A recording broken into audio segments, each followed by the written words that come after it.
সালাতে দোয়া কবুল হয়। সালাতে দোয়া কবুলের তিন জায়গা। একটা হচ্ছে তাকবীরে তাহরিমার পরে আমরা সানা পড়ি না, আমরা তো একটা পড়ি, আল্লাহর হাবিব সুন্নাহ এবং নফল নামাজে আরো পড়তেন সানা, ওই দোয়া কবুল হয়। দুই নম্বর জায়গা সালাতে সেজদায় পড়ে দোয়া করলে কবুল হয়।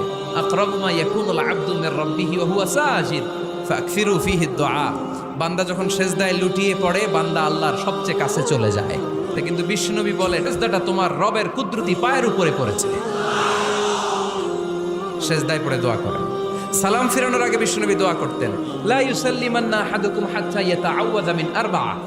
আল্লাহর হাবিব বললেন, চার জিনিস থেকে পানাহ না আছে আমার কোন উম্মত যেন সালাম না ফিরায়। তারা যেন পড়ে, আল্লাহুম্মা ইন্নী আউযু বিকা মিন আযাবিল কবর, আউযু বিকা মিন আযাবি জাহান্নাম, আউযু বিকা মিন ফিতনাতিল মাহইয়া ওয়াল মামাত, আউযু বিকা মিন ফিতনাতিল মাসিহিদ দাজ্জাল। আল্লাহ কবরের আযাব থেকে বাঁচাও, আল্লাহ জাহান্নামের আগুন থেকে বাঁচাও, আল্লাহ জীবন